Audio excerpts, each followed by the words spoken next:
Bienvenue dans On n'a jamais fait comme ça, le podcast qui révolutionne vos pratiques RH. Vous en avez marre des méthodes RH de notre siècle ? Vous cherchez des solutions concrètes qui fonctionnent vraiment ? Alors vous êtes au bon endroit. Dans chaque épisode, je vous dévoile les stratégies qui marchent, les innovations qui changent la donne et les témoignages de ceux qui osent faire différemment. Ah oui, je suis Florent Le Tourneur, fondateur de We Feel Good. Et depuis 2016, ma team et moi avons transformé la communication RH de plus de 150 entreprises et collectivités. Notre mission ? Vous donner les clés pour attirer les talents, fidéliser vos équipes et booster l'engagement. Alors, rendez-vous sur www.wefeelgoodrh.com ou contactez-moi directement sur LinkedIn. Je vous offre un audit gratuit de votre communication RH et je vous mets le lien dans la description de cet épisode. Profitez-en aussi pour vous abonner à ce podcast pour ne rater aucun épisode, bien entendu. Alors, prêt à révolutionner vos pratiques ? C'est parti et excellente écoute. Ce podcast est soutenu par HelloWork, le premier acteur digital français du recrutement. Depuis 25 ans, HelloWork accompagne les entreprises avec ses solutions. Plateforme de recrutement, CV Tech, site carrière ou encore portail de cooptation. Plus de 50 000 pros RH l'utilisent déjà. Et vous ? Découvrez tout ça sur HelloWork Recruteur. Vous trouverez toutes les offres dans le lien en description de cet épisode. Hello à toutes et à tous et bienvenue dans On n'a jamais fait comme ça. Aujourd'hui, j'ai le plaisir d'accueillir Johan Darkest. Bonjour. Bonjour Johan, merci d'être présent. On enregistre tous les deux, on est tous les deux de province. On enregistre à Paris. On a réussi à trouver un endroit tranquille pour pouvoir enregistrer et enfin échanger ensemble. Johan, tu es consultant indépendant spécialisé dans le capital humain, dans la QVCT, dans les RPS. Ça fait 15 ans que tu accompagnes des entreprises, des organisations publiques, des structures à mission dans leur transformation humaine. Et tu pousses une idée simple mais relativement puissante dont on va parler, c'est que la performance durable se construit quand on place l'humain au cœur, aligné avec sa raison d'être. Alors, tu es également podcasteur. Tu as un podcast qui fonctionne très bien, qui s'appelle Capital Humain 3.0. Félicitations. Non. Merci. Ouais, Merci, Florent. C'est top d'avoir lancé. Tu l'as lancé quand Fin juin. Fin juin, d'accord. Et je te remercie tant que j'y suis, parce que je te remercie, Florent, parce que c'est toi qui m'as aussi donné envie de me lancer et qui m'a aidé dans cette démarche. Donc, merci, Florent. Avec grand plaisir. Donc, de toute façon, je mettrai le lien et n'hésitez pas à écouter les épisodes du podcast de Johan. T'explores dans ce podcast comment redonner du sens au travail dans un monde un peu compliqué et en pleine mutation. C'est ça. Et puis aujourd'hui, on va parler avec toi de comment recruter, comment fidéliser la génération sens, ce qu'est une RH, qui parle aux identités qui sont plurielles, aux moteurs invisibles, et surtout comment on passe à l'action dans nos organisations, dans vos organisations. Alors, un programme. Ouais. Avant toute chose, Johan, parce que tout le monde ne te connaît pas forcément, certains te connaissent, d'autres peut-être pas. Est-ce que tu peux raconter un peu ton avant, prendre le temps de raconter un peu tes études, tes premiers pas pro, et qu'est-ce qui t'a amené à la fonction RH et puis au conseil en capital humain ? Alors, merci Florent de me donner la parole. Donc, alors, le début du parcours, c'est... alors moi, j'ai une formation d'universitaire de statisticien, donc très chiffres, maths, analytique. Ça, je ne savais pas. Okay. Donc, j'ai cette formation-là qui a été passionnante parce que j'ai pu lier à la fois les chiffres, les KPI et les organisations, où j'ai découvert le management de la qualité. J'ai fait une quinzaine d'années à des postes dans des comités de direction, à des postes de responsable QHSE, donc qualité, sécurité, environnement, amélioration continue. Je travaillais énormément avec la RH. Donc, d'ailleurs, ça fait partie de super expériences que j'avais. Et je me suis dit, peut-être la RH, ça me tente parce que je vois l'approche process, méthodologique. Et puis, à chaque fois, quand on travaille sur l'amélioration des organisations, on touche au capital humain. Et puis, en travaillant avec les RH, je me suis dit, un petit peu plus tard dans ma carrière, j'aimerais bien basculer sur ces fonctions. Donc, il y a ça. Et puis, en même temps, depuis l'âge de très jeune, je m'intéresse à des questions qui ont vraiment du sens. D'où on vient, qui on est, où on va. Et explorer aussi le domaine du développement personnel pendant plus de 20 ans, avec l'objectif de comprendre un petit peu comment fonctionne un être humain dans ses subtilités. Donc, fort de tout ça, j'ai travaillé dans des approches d'accompagnement avec des personnes en mobilité professionnelle D'accord. pour les aider à se repositionner, ce que je fais encore un petit peu toujours, hein, trouver du sens à leur travail, trouver leur potentiel sous-jacent. Et fort de tout ça, je me suis dit, ben, je voulais aller explorer le domaine des RH. Puis j'ai eu une expérience dans un grand groupe de la formation professionnelle pour adultes où j'ai pu explorer au cœur du système un poste de responsable QVCT en travaillant sur les RPS, la santé au travail, la QVCT, et puis aussi les dynamiques organisationnelles et humaines. Ok. Voilà. Ce groupe, c'est quoi? C'est l'AFPA? Ouais, c'est l'AFPA, ouais. C'est ça, qui est bien, bien connu. Qui est bien connu, qui a, voilà, qui a des belles vertus, une mission de service public très étendue et avec des forts enjeux RH. Et ça a été passionnant cette expérience, très exigeante mais passionnante. Ok. Depuis, ça fait quand même pas mal d'années que tu accompagnes des hommes et des femmes. Qu'est-ce qui vraiment a poussé, quel était le déclic, en fait, vraiment précis, qui t'a dit, OK, il faut plus que je sois salarié, il faut que je prenne mon envol entrepreneurial et que j'accompagne, en fait. Alors je l'ai été il y a quelques années. D'ailleurs, j'ai eu deux entreprises hein, avec même 2 salariés à mon compte. Et en fait, donc c'était une super expérience. OK. Donc dans la communication digitale, dans l'accompagnement sur des projets innovants au niveau RH. Mais en fait, du coup, j'avais besoin d'aller. J'ai nourri un terreau d'expérimentation dans la boîte de conseil et j'avais besoin de vivre de l'intérieur toutes les précaux que je donnais en tant que consultant. Et c'est comme ça que je suis arrivé à l'AFPA. Mais justement, j'avais encore cet appel, quand on goûte à l'appel de l'entrepreneuriat, c'est difficile en fait de ne pas y revenir. Et donc là, du coup, j'avais envie de sortir de cette expérience de l'AFPA pour le proposer, tout ce vécu en fait à nouveau en fait à un tissu d'organisation et d'entreprise. Mais avec du recul là, Ouais. sur ta vie pro, en fait, quelque part, Mhm. est-ce qu'il y a, je sais pas, un échec ou en tout cas, à minima, une Mhm. expérience un peu difficile que tu as vécue et qui, avec un peu de rétrospective, t'as beaucoup appris? Qu'est-ce que tu en retiens, en fait? Oui. Alors en fait, j'ai souvent été, je dirais que c'est peut-être pas forcément une en priorité, mais plusieurs avec surtout des contextes exigeants. Parce que dans le secteur public, j'ai beaucoup connu des régies, des EPIC, établissements Oui, publics à OK. caractère, voilà, Des avec sortes de délégations de service public, conseil d'administration public et puis régime de droit privé. OK, Donc d'accord. avec tout ce qui ça existe en termes de changement culturel, d'approche de l'humain, de mutation profonde. Ça a été très exigeant parce que souvent source de conflits avec des résistances fortes. Mmh. Un labo pour apprendre passionnant parce que du coup j'ai pu voir les subtilités de l'être humain et comprendre des leviers profonds pour pouvoir amener les organisations à évoluer. Donc ça a été, par contre, en tant qu'être humain, c'est très éprouvant parce que ça vient solliciter sur un plan psycho-émotionnel fort. Donc il faut avoir des ressources. Et ça m'a appris à le développer pour avoir de la distanciation par rapport à tout ça. Parce que c'est des environnements très impactants. Donc ça, c'était super intéressant. Exigeant, mais très intéressant. Tu peux prendre un exemple très concret que tu as Ouais. vécu? Après, tu peux anonymiser si tu veux pas citer. Oui, je vais anonymiser, mais par exemple, une structure qui était en conflit social ouvert, Mmh. avec des grèves, rapports de force très importants avec des IRP, enfin les Mmh. instances représentatives du personnel et les directions. Donc, et en fait, avec ma collègue DRH, on s'est dit qu'est-ce qu'on peut faire, qu'est-ce qu'on proposait à la direction pour sortir en fait de cette dualité. Et en fait, à l'époque, c'était il y a une quinzaine d'années, on s'est dit on va lancer une démarche d'évaluation des risques psychosociaux pluripartite en mettant tous les acteurs autour de la table et en travaillant en fait sur la compréhension subtile de qu'est-ce que c'est un risque psychosocial, comment réagissent les êtres humains avec les biais cognitifs, etc.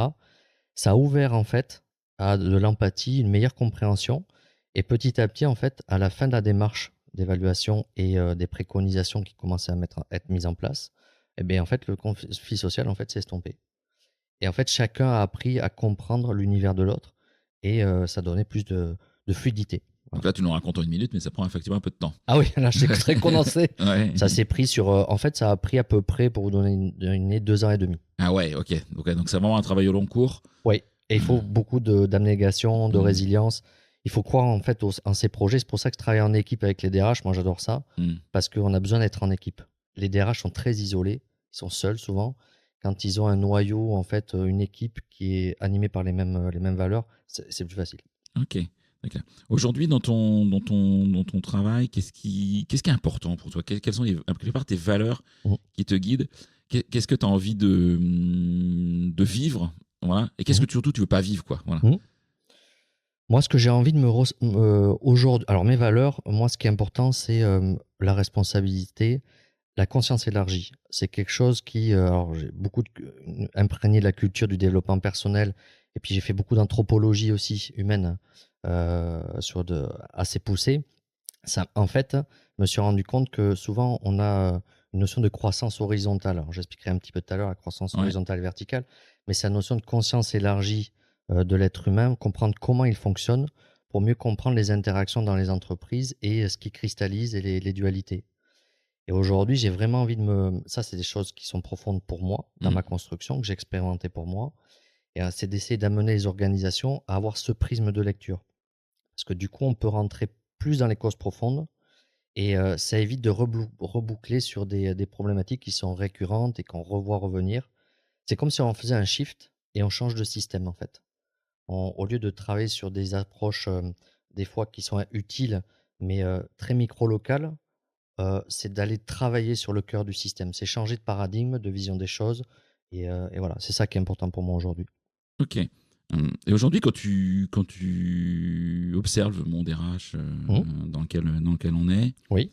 euh, quelle est un peu, selon toi, la croyance ou, je sais pas, les paradigmes que les RH devraient abandonner? Mmh.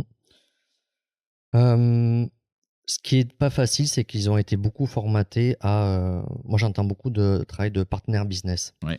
C'est important de ne pas perdre cette logique, mais souvent, on les a enfermés, je dis bien on les a parce que le système, le monde économique dans lequel on est, les a enfermés dans cette dimension-là, les KPIs de performance économique, et on leur a pas forcément laissé la latitude, ou parfois certains ne sont pas pris, cette latitude d'aller chercher les performances, sociales. Mm.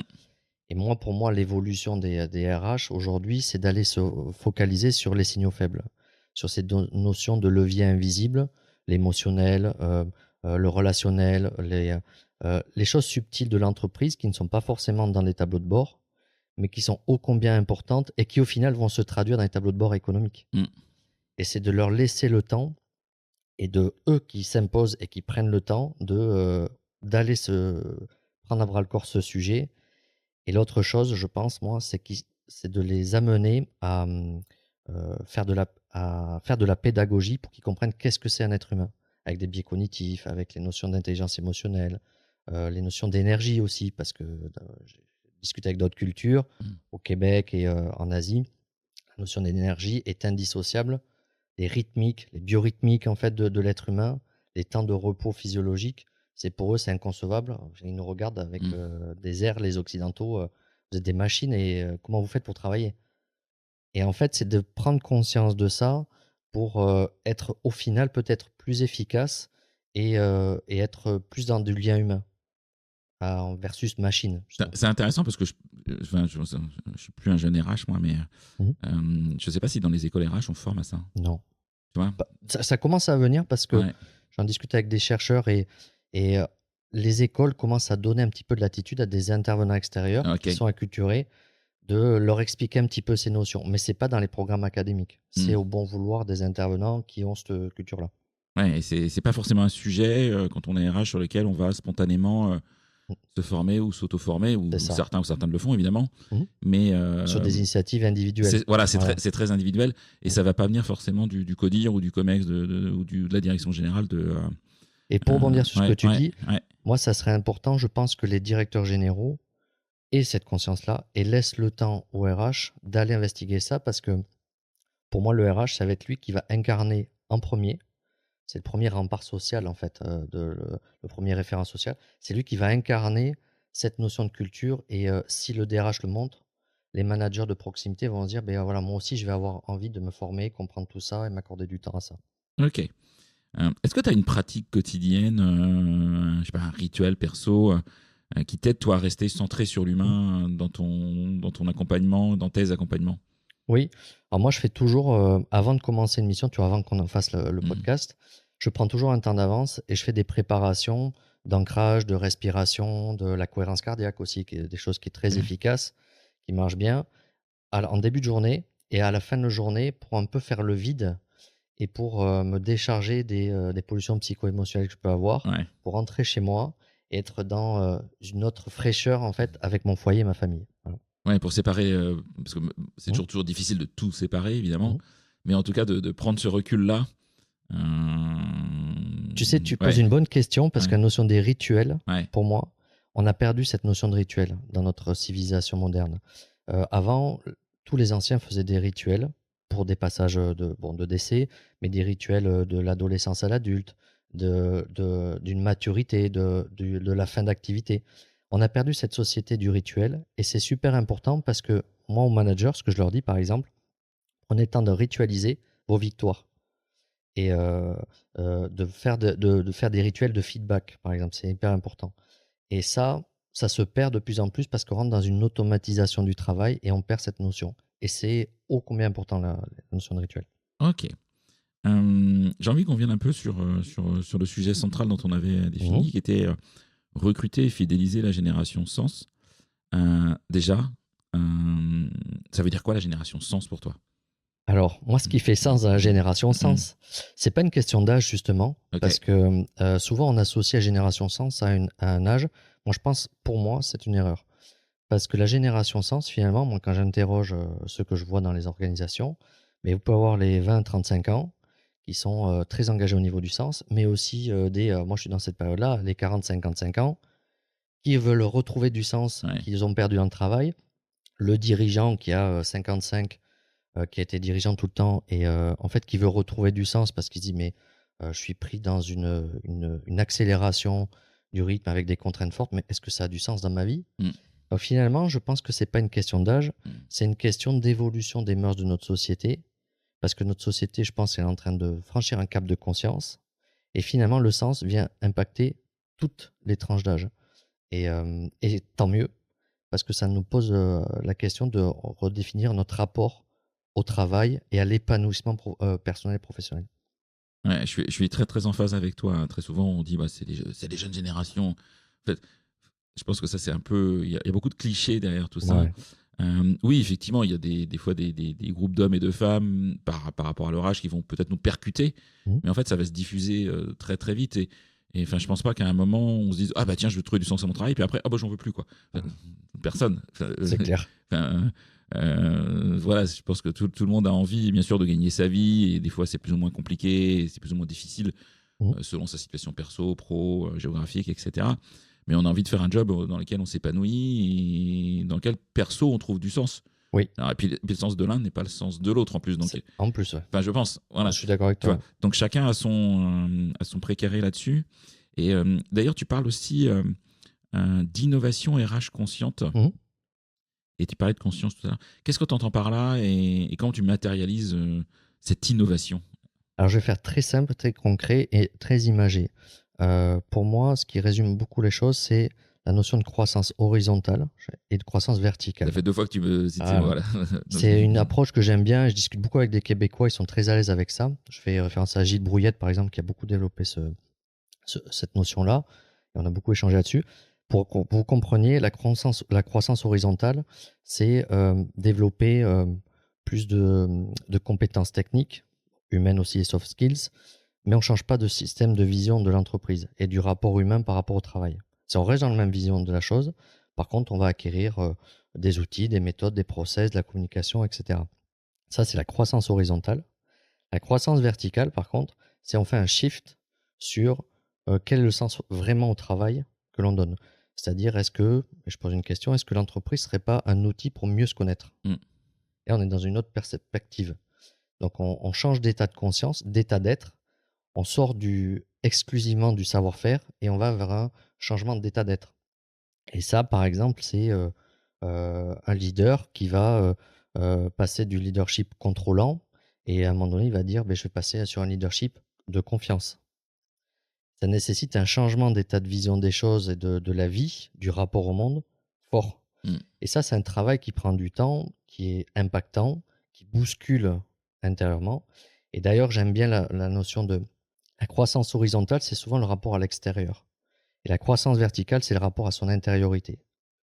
Et moi, à mon avis, je pense que l'avenir des organisations, c'est d'aller chercher cette disposition intérieure et de changer de format de logiciel en profondeur pour faire évoluer les consciences. Et je vais aller un petit peu plus loin. Je pense que, et moi c'est ce que je préconise, c'est pas d'aider, contribuer à faire aider les organisations à se transformer, c'est de créer un climat propice à ce que les collaborateurs s'autorisent à se transformer. Pour moi, c'est ça l'avenir. C'est pas cette shift-là. Quel conseil tu donnerais à un RH qui nous écoute Mm. pour passer, pour shifter comme ça? Moi, la première chose, le conseil, et c'est ce que je suis en train de faire, c'est de travailler sur un socle commun de connaissances sur qu'est-ce qu'est un être humain. En fait, on ne nous a pas appris à l'école. Moi, je l'ai appris sur le tas parce que je suis un autodidacte pour beaucoup de choses. J'ai eu la chance d'être initié, des gens m'ont appris des choses, je me suis confronté dans ma vie. Et en fait, c'est d'apprendre avec ce socle commun de connaissances. Truc tout bête, hein, c'est les temps de repos physiologiques. Un corps, ça a aussi une énergie qui n'est pas linéaire. Donc, c'est comprendre en fait le fonctionnement de l'être humain, les biais cognitifs aussi. En fait, on prend une même situation de travail et en fait, chaque personne a une vision différente par rapport à la même situation de travail à travers des biais cognitifs. Ça, on appelle ça le travail perçu. Oui. Et on pourra revenir sur le travail prescrit, réel, perçu. Et pour moi, en fait, c'est quelque chose, c'est la voie d'avenir. C'est quand on arrivera à être mature sur la prise en compte authentique, réelle du travail perçu, on aura fait un gros pas d'évolution. Mais pour passer là-dessus, pour moi, il faut faire un Swift et aller sur la croissance verticale et en complément la croissance horizontale. Et concrètement, comment je fais? Moi, je suis RH, Oui. je t'appelle. Oui. Comment est-ce que c'est quoi les premières étapes que tu as avec un RH? Moi, les premières étapes, c'est hyper important d'aller faire une photo. Alors, il y a plusieurs choses. Mettre une photo de l'état de l'entreprise à plusieurs niveaux, y compris dans ses leviers de profondeur. Donc, culture, état émotionnel, niveau relationnel. En fait, c'est faire un audit. Oui, ok. Voilà. Mais par contre, moi, ce que j'aime bien dans les audits, c'est aller travailler, donner la parole à des personnes clés qui sont au contact, souvent dans les entreprises, moi j'en ai repéré dans le passé, il y a des gens qui sont des réceptacles émotionnels, qui sont au courant de telle personne, elle va pas très bien parce qu'il y a telle problématique. Quelle que soit leur position dans l'organisation. Peu importe. Oui. Ouais. Et des fois, c'est intéressant parce que c'est des gens qui sont un petit peu dans l'ombre, qui jouent un rôle super important et régulateur, Ok. et qui sont pas forcément mis en lumière, Mm. et pourtant qui créent du lien. Et c'est d'aller au contact de ces personnes-là pour prendre le pouls sur cette dimension un petit peu de levier invisible, travailler, parce que moi je suis un statisticien à la base, hein, Oui. donc sur des KPI de performance économique. Les maths reviennent toujours. Elles reviennent toujours, et d'ailleurs sur la performance sociale, avec l'IBET par exemple, l'indice de bien-être au travail, un indicateur qui marche bien et qui permet d'avoir des indicateurs socio-économiques intéressants, et de mettre en place un baromètre, je pense que c'est idéal, de mesure de la perception des collaborateurs par rapport à la qualité au travail, qualité de vie au travail et santé au travail. Et à partir de là, une fois qu'on a ça, l'idée, c'est de travailler sur des zonages d'entreprise, sur des niveaux, je dirais des niveaux de conscience.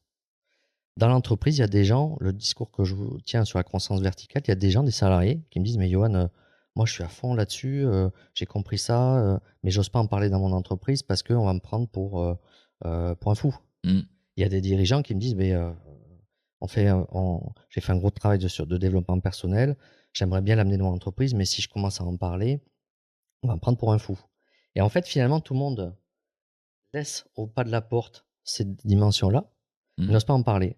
Et moi, mon rôle, c'est de travailler sur des socles communs de vulgarisation pour créer des programmes et des parcours avec des étapes pour chaque collaborateur qui correspond à leur prisme du moment où ça peut évoluer et qui va permettre de les amener sur une croissance verticale en plus d'une croissance horizontale.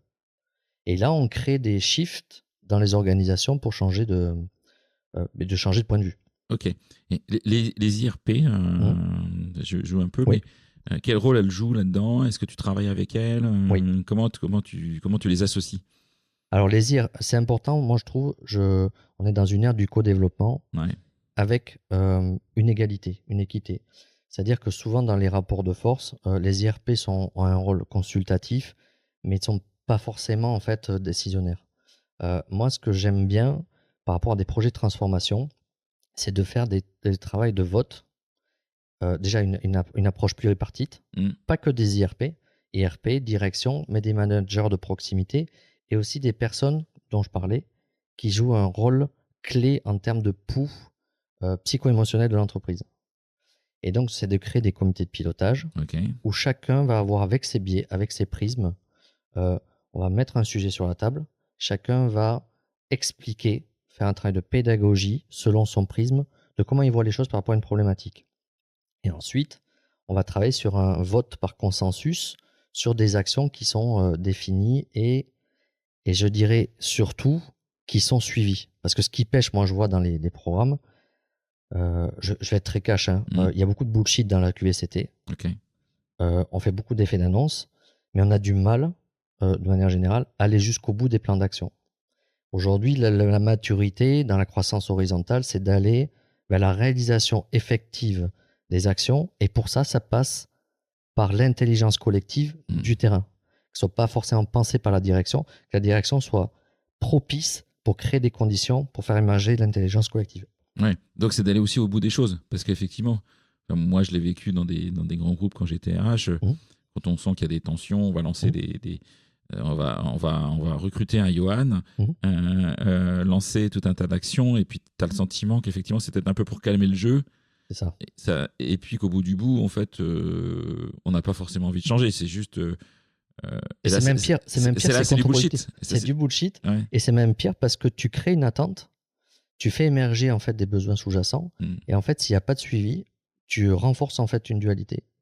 Donc en fait, c'est pour ça que les entreprises, moi je leur dis, si vous voulez aller sur la santé au travail, changer de transformation, allez-y, mais allez-y franchement, pas à moitié. Sinon, ça vous allez vous casser les dents. Ok. Un sujet que je voulais avoir, c'est tu parles d'identité plurielle. Donc moi, dans ma tête, on touche à la diversité, à l'inclusion, le handicap, la singularité. Je ne sais pas si je suis dans le vrai par rapport à ce que tu penses. Aujourd'hui, c'est quoi les défis que tu observes sur ces sujets et comment les dépasser? Comment aller au-delà? Moi, je vois de plus en plus... alors, il y a les identités plurielles, effectivement, tu as listé tout un... Je ne sais pas si je suis exhaustif, c'était dans ma réflexion. Mais ça va dans cette approche-là, et pour moi, c'est une première porte d'entrée. Mais il y a aussi autre chose, et qui fait le lien avec la génération Sens, c'est penser hors du système. Et on a des organisations, aujourd'hui, qui manquent de maturité pour être capables d'intégrer des gens qui pensent hors système. Et aujourd'hui, les moteurs de l'innovation viennent des gens qui pensent hors système. Et pour moi, ça fait partie de l'identité plurielle, c'est comment on arrive à intégrer des neuroatypiques, par exemple des hauts potentiels, des autistes, Asperger, qui ont des difficultés parfois dans la relationnelle, mais qui ont un niveau de perception et de connaissance, de connectivité qui est plus. Donc c'est toute cette notion de diversité, c'est avoir un rapport de richesse et plutôt qu'un rapport en fait de comment on essaye de les amener à ce qu'ils s'intègrent dans un moule qui n'est pas fait pour eux. Et ça, c'est super important parce que ça rejoint la croissance verticale. Quand on shift en fait d'état de pensée où on se rend compte en fait que le rapport humain et la diversité est une source de richesse et de moteur de l'innovation, mais en fait on fait un premier chiffre de croissance verticale. Donc en fait c'est très révélateur ces sujets, c'est pour ça que ça vient aussi en même temps dans la génération Sens, c'est que comment moi je vais être pris en compte par l'organisation pour que l'organisation quelque part elle s'adapte aussi à mon mode de pensée. Et pas qu'on me dise tu vas essayer de rentrer dans le moule pour faire ce qu'on te dit. Non, c'est une entreprise qui va dire écoute, tu es différent, c'est top, parce que nous on veut que tu nous confrontes par rapport à ton prisme de lecture, comment on est. Et ça pousse les dirigeants à avoir une démarche d'humilité, de dire est-ce que je suis capable de me remettre en question. Et dans la croissance verticale, la clé, c'est pas on n'apporte pas des réponses simples, c'est on a l'art de poser les bonnes questions. Et on n'a jamais la réponse. Par contre, on sait poser les vraies bonnes questions et on se tourne vers le collectif pour qu'il nous stimule à nous poser les bonnes questions. Ok. Ça passe par une première étape qui est déjà un peu le recrutement pour réussir à avoir cette croissance verticale. il faut peut-être accepter de changer ses paradigmes sur la première étape qui est le recrutement. Est-ce que tu regardes ces sujets, toi, quand tu accompagnes? Alors, je sais que ton métier, t'es pas expert recrutement, c'est pas ton job. Enfin, je pense que Je suis très sensible à voilà, l'expérience au voilà. candidat, tu dois voir des choses, etc. Et comment est-ce que tu adaptes effectivement, ou quel conseil tu donnerais aux entreprises pour adapter leur process recrutement pour toucher effectivement ces identités plurielles dont on parlait? Moi, je pense que c'est avoir une vraie accompagner les acteurs du recrutement, parce que pour moi, je pense que c'est des acteurs pluriels, les managers, alors Ouais. le recruteur, mais d'impliquer davantage les managers, parce que ce qui fait qu'un Génération Sens va vouloir aller dans l'entreprise, un des leviers, moi, c'est ce que je dis souvent, il va pas partir pour le salaire, le collaborateur. Par contre, il va partir parce qu'il y a un mauvais enfin, il considère que la relation avec le manager est pas top et il va rester pour le sens. Donc, c'est d'accompagner au plus près les managers de proximité à comment, en fait, j'ai la posture où je vais créer un climat de confiance avec ma recrue et je vais l'accepter dans sa diversité et lui amener un projet d'évolution Mm. personnelle au-delà du travail. C'est ça, en fait, je pense, qui est une clé importante. Et ensuite, c'est d'aller travailler vraiment sur, pas de la marque employeur photoshopée. Je suis un Ouais. peu provocateur, mais Ouais, je suis en phase. Je vois bien ce que c'est. voilà, tu connais très bien parce que tu es un expert là-dedans. Mais c'est vraiment d'aller travailler sur le parcours d'intégration. Ouais.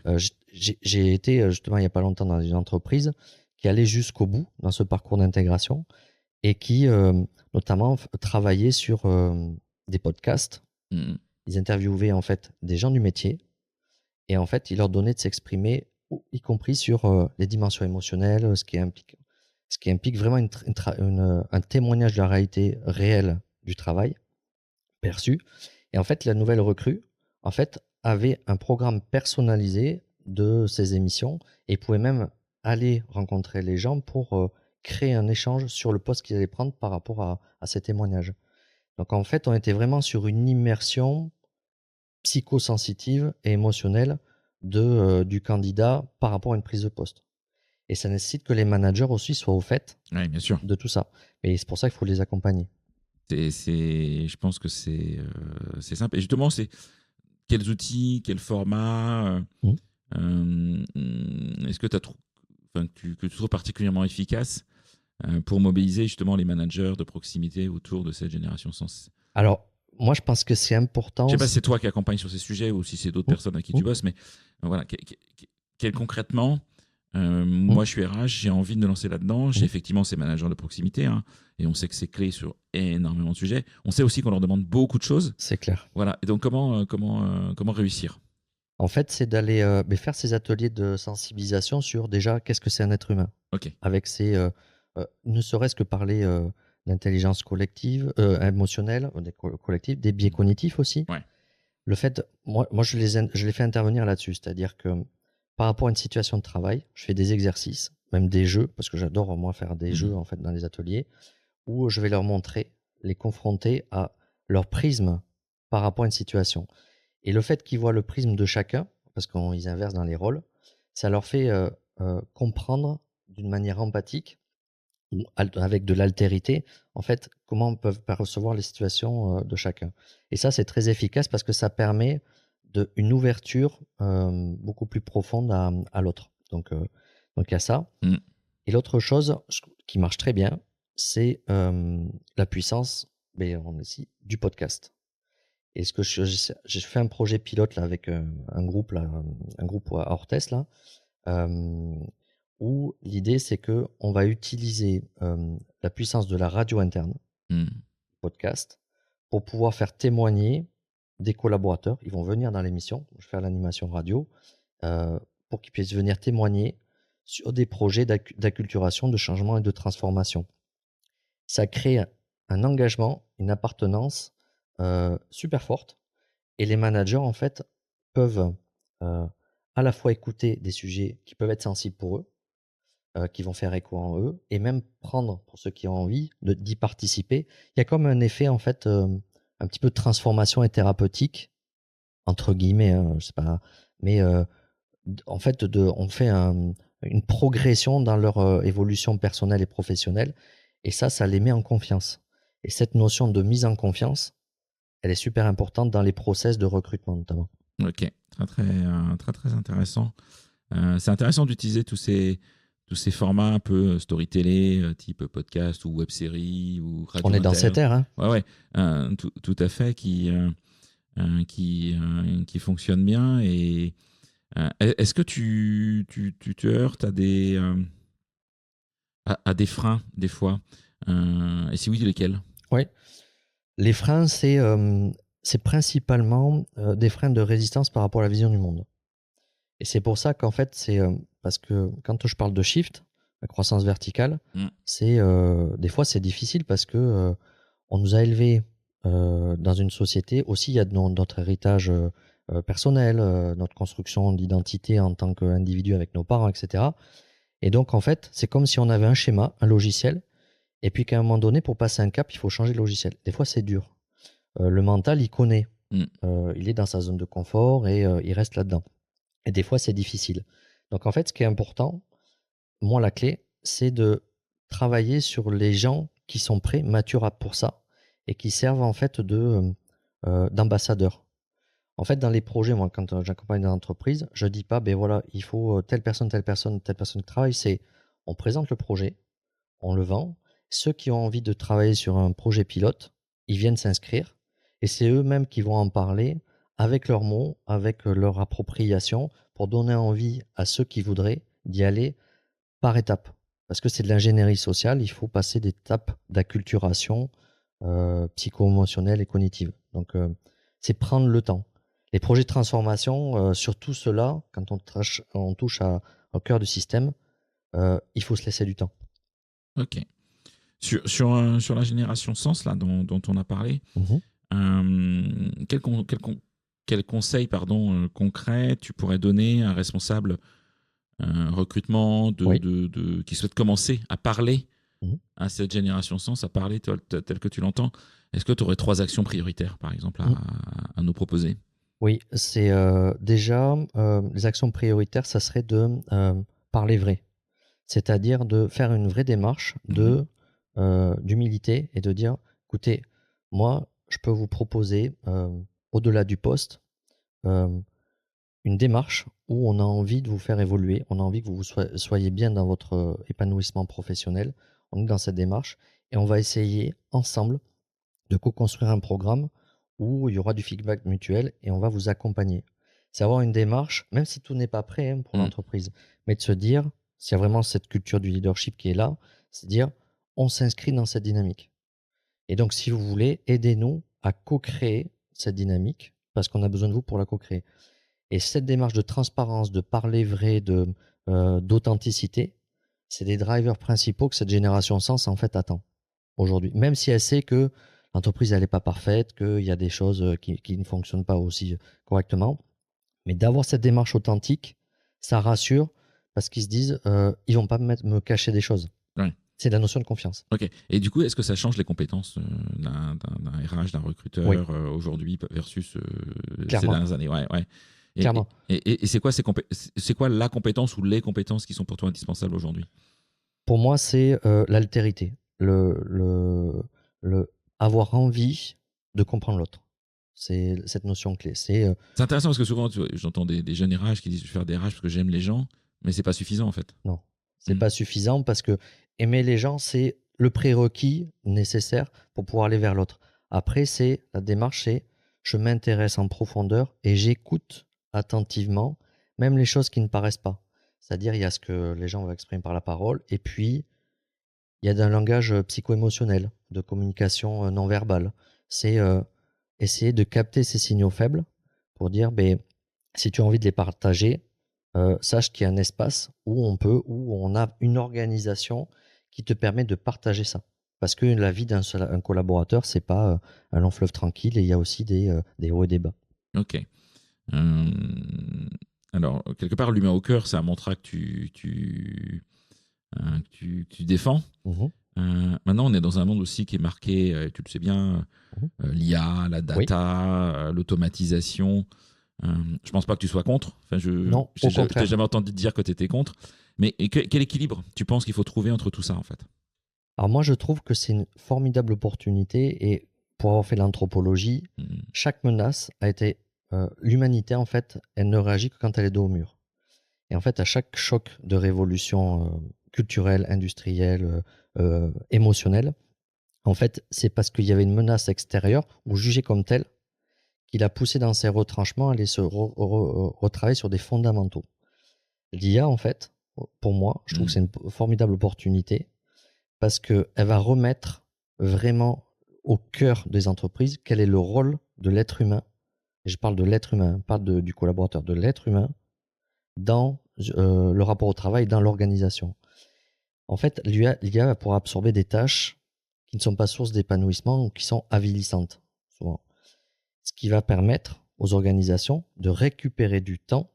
C'est là où il faut trouver cet équilibre pour en fait remettre du lien social, remettre de la compréhension, passer du temps à comprendre mieux l'autre pour pouvoir bâtir des organisations qui sont plus robustes, plus pérennes et d'ailleurs qui donnent envie de venir dans laquelle on veut travailler. Donc c'est trouver cet équilibre judicieux entre qui est juste un outil, hein, l'IA. C'est pas c'est comme l'internet à l'époque quand c'est venu. Oui, C'est un outil. Ça nécessite par contre des maturités parce ouais. qu'il y en a qui vont l'utiliser pour remplacer et pour dans un schéma classique de société, effectivement, il peut y avoir du souci à se faire parce que si on shift pas sur une croissance verticale, l'IA en fait va prendre le pas sur l'humain, c'est clair, Mmh. parce qu'on va vouloir segmenter, robotiser les tâches. Par contre, ça va pousser les organisations qui sont presque prêtes à ça, à accélérer leur envie de passer sur une croissance verticale et donc de mettre beaucoup plus une notion de rapport d'épanouissement au travail dans la mission de service public de les organisations. OK. Ça, c'est vraiment, vraiment, vraiment intéressant parce que t'es pas dans l'opposition. Non, Donc, au ouais, contraire. ouais, t'es pas dans l'opposition et voilà, enfin, je suis assez convaincu de ce que tu dis, quoi. C'est aussi ces sujets techno, il faut se les approprier. Oui. On peut pas les laisser de côté ou dire que de toute façon, ça passera pas par moi, entre guillemets. Et en même temps, rester focus sur le pourquoi on fait ce job de RH et pourquoi on a choisi cette carrière, en fait. Oui. C'est vraiment d'avoir cette dualité. Et est-ce que du coup, dans cette vision, tu vois aussi le rôle des managers de proximité et leur relation à la fonction RH changer? Oui, clairement, mais pour moi, dans le manager proximité, il doit piloter, Ouais. il doit décider, et il y a une fonction et une dimension qui va prendre de plus en plus l'essor, c'est il doit coacher. En fait, cette dimension du coaching, à mon avis, ça peut être un des leviers pour acculturer les managers à être dans cette posture. Parce que souvent, comme on parle d'intelligence organisationnelle, d'intelligence collective, c'est plus le manager qui va trouver les solutions. Et d'ailleurs, c'est pas lui qui doit les trouver parce que celui qui est au contact du terrain, c'est ses collègues. Mm. Donc, c'est comment il crée un environnement propice, il stimule les potentiels qui sont inconscients de ses collaborateurs pour faire émerger de l'innovation, de l'intelligence collective. Donc, pour moi, la bascule, elle va être là au niveau des managers de proximité. Et ça pose aussi une problématique, c'est que on valorise dans notre société des super techniciens en les passant manager, mais tous ne peuvent pas être manager. Mm. Et on peut monter en compétences horizontales, mais pour être manager, c'est aussi des compétences humaines fortes qui prennent du temps dans la croissance verticale pour soi. Mm. Donc il y a cette dimension-là. Donc en fait, c'est aussi, et moi c'est ce que j'encourage les entreprises, c'est à valoriser à travers des podcasts les experts techniques et de créer des parcours d'évolution technique, comme des référents techniques, techniciens experts, qui soient valorisés au même titre que les hautes fonctions de manager, pour éviter d'amener des super techniciens à être managers, et parfois ils ne veulent pas. Oui, ils y vont juste parce que, C'est une progression de carrière. entre Voilà. guillemets, c'est mieux payé. C'est ça, Ouais. voilà, clairement. C'est évidemment assez louable, mais c'est pas suffisant, quoi. C'est pas suffisant. Voilà. Mm. Donc, Donc ok. le rapport au travail change. Ça veut dire que je reconnais au même titre un super technicien Ouais. qu'un super manager. Ouais. Et je vais même aller un peu plus loin parce que j'ai testé cette idée. C'est une notion de manager duel, pas duel, de duo manager. En fait, moi, je me suis rendu compte par l'expérience dans le terrain, quand je faisais des audits RPS dans les organisations, que finalement, chez le manager, il y avait tout le temps le manager officiel, et puis les collaborateurs allaient naturellement vers inconsciemment comme un peu l'adjoint, quelqu'un qui avait plus une fibre humaine. Mmh. Et moi, je crois... Qui n'a pas le titre de manager. Qui n'a pas le titre, mais Ouais. qui fait un peu le tampon et le relais ça rejoint ce que tu disais il y a une demi-heure avec les gens qui sont ils sont pas très connus, Exactement. Ils sont pas dans la hiérarchie, mais qui ont un rôle clé pour que tout se passe bien, quoi. Oui. Et moi, je crois que le succès pour moi des managers de proximité, c'est de créer des binômes et de reconnaître au même titre ce binôme, c'est-à-dire un qui est capable d'avoir une vision très analytique, technique, opérationnelle du métier, et un qui a une dimension très humaine. Et en fait, les équipes, elles vont se reconnaître dans l'un ou dans l'autre, et vont pouvoir naturellement aller exprimer leurs difficultés à un référent dans lequel ils se sentent plus reconnus. Et ça, c'est intéressant parce que ça permet de prendre des décisions de manière équilibrée avec une dimension humaine et une dimension technique. Ça crée un équilibre. Moi, je crois beaucoup dans ce modèle de co-manager. Ok, très clair.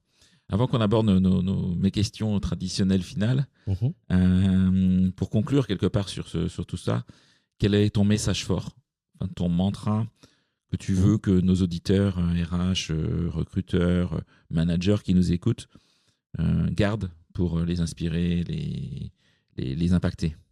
Moi, ce que il y avait un discours. Un discours à retenir. Moi, c'est soyez curieux de ce changement de conscience. Il y en a qui parlent d'éveil. D'éveil, c'est pas au sens ésotérique. D'éveil, c'est soyez curieux pour se dire, en fait, comment on est construit, quelles sont les lois qui nous régissent, et d'aller penser en systémique. C'est avoir une conscience élargie. Là, il y a une clé précieuse qui vous donneront des réponses.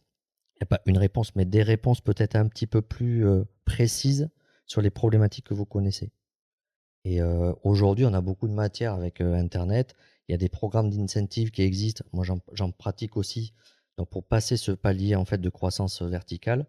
Et vous verrez, en fait, il y en a plein. Il y a beaucoup de team building. D'ailleurs, il y a beaucoup de team building qui veulent pas le dire, mais ils travaillent sur cette croissance verticale.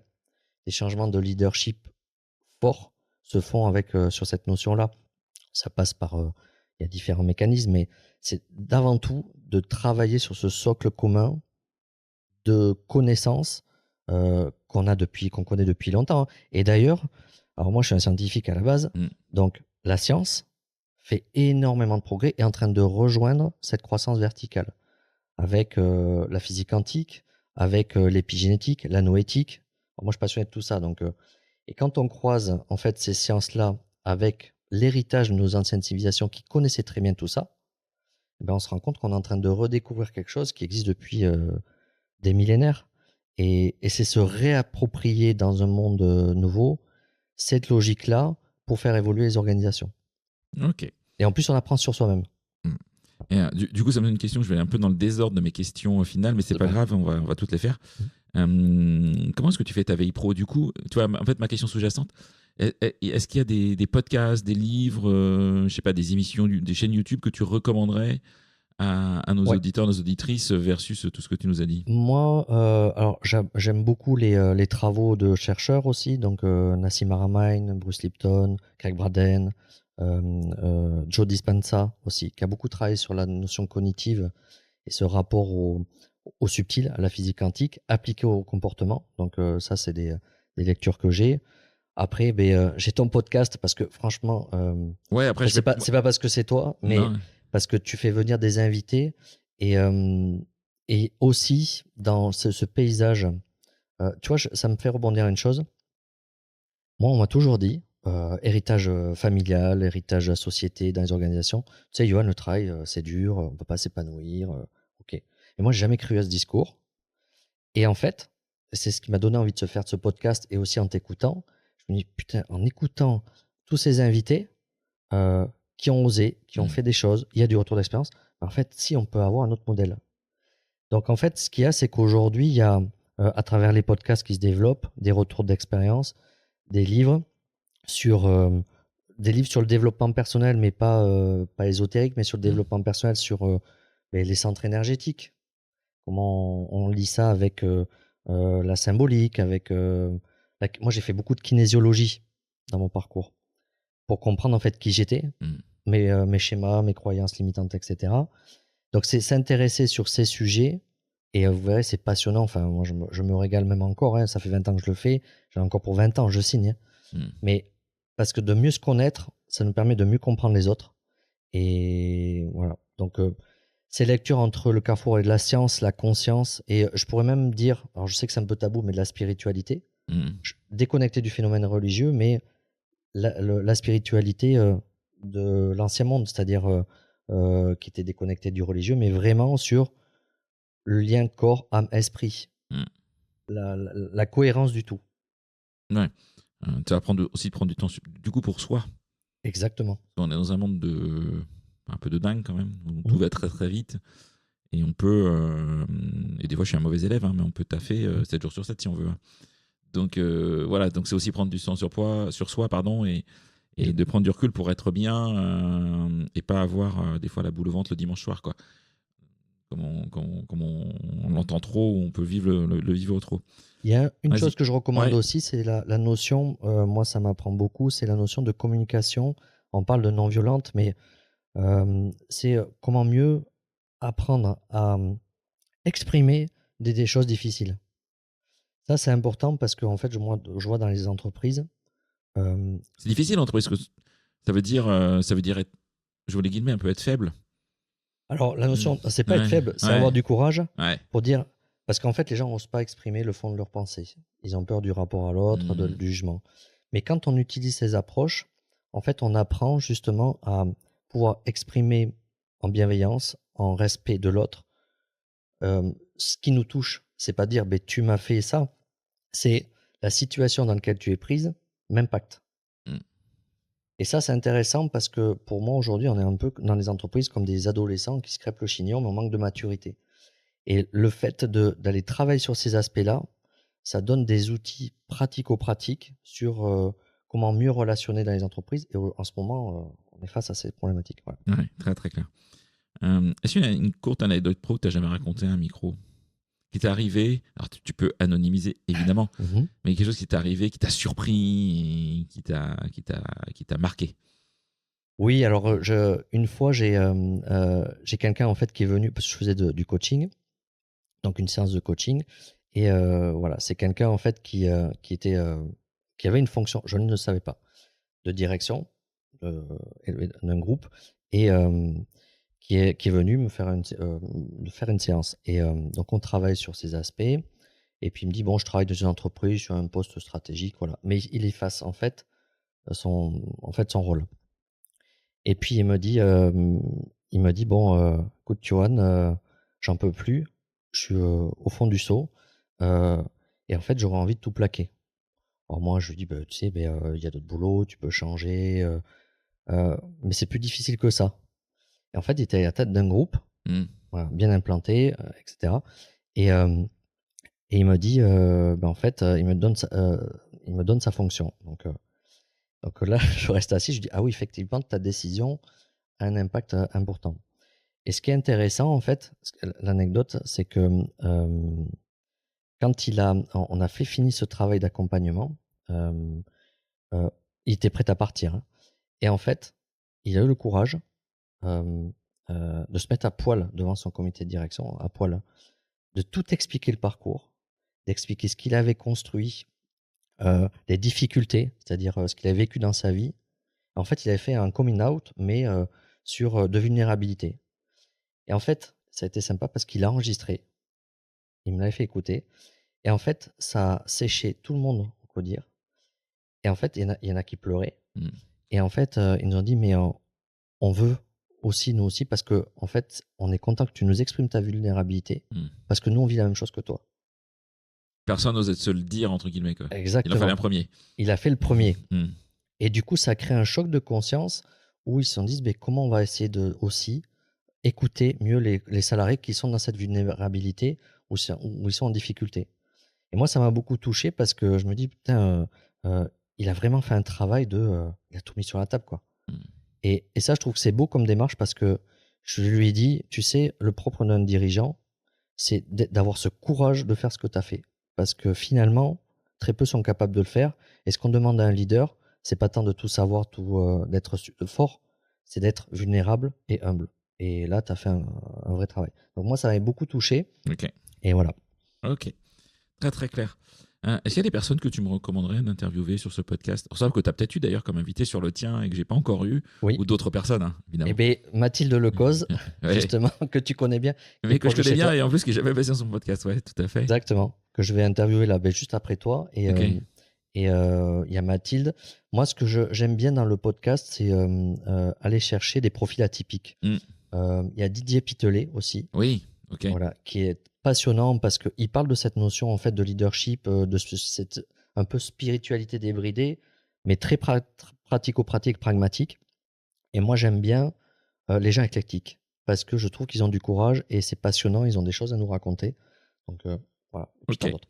Et si des personnes qui nous écoutent ont envie de poursuivre l'échange avec toi, Mhm. comment elles peuvent te contacter? Le mieux, c'est sur LinkedIn parce que je suis en train de refaire tout mon site internet et ma communication parce que du coup, je redéfinis une autre approche Ok.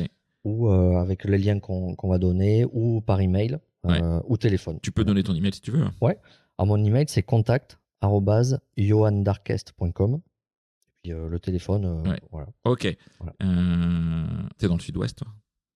Alors, je suis dans le sud-ouest. T'as l'accent mais du sud-ouest. Hein. J'ai l'accent du sud-ouest. Je suis natif de Gironde, Ok. mais ça fait 17 ans que je suis dans le Pays Basque. Ouais. Mais autant j'aime bien venir me ressourcer, on parlait du temps pour soi, Ouais. mais j'aime bien, tu vois, je vais au Québec aussi. Ok. Je suis passionné de cette région et de cette culture, et aussi du lien qui nous lie entre nos cousins franco-québécois, qui sont très attentifs à ce qu'on fait, d'ailleurs. Peut-être plus que dans le sens inverse, parfois. Et je trouve que c'est intéressant, cette amitié franco-québécoise, parce que je pense qu'elle est source de richesse et qu'elle peut nous apporter de part et d'autre plein de choses. Donc voilà. Ok. Donc je voyage en France et en Europe et aussi au Québec. Ok. Un grand merci, Johan, d'avoir pris ce temps, d'avoir pu nous partager tes convictions, tes opinions. Et puis voilà, donc n'hésitez pas à contacter Johan si vous avez envie de contacter Johan. N'hésitez pas à réagir sur ce podcast en mettant des commentaires sur Spotify ou sur YouTube ou en réagissant au post LinkedIn que je ferai ou que peut-être Johan fera sur cet épisode. Un grand merci, Johan. À bientôt. Et merci, Florent, à toi et pour ta gentillesse et pour ton humanisme. Ah, je te remercie, c'est gentil. Merci à tout le monde et puis à bientôt pour un nouvel épisode. C'est terminé pour ce bel épisode. Merci de l'avoir suivi en entier. Pour ne pas rater le prochain, d'ailleurs je prépare plein de chouettes entretiens pour ces prochaines semaines, abonnez-vous à On n'a jamais fait comme ça. C'est le bouton Suivre sur Apple Podcast ou s'abonner simplement sur Spotify.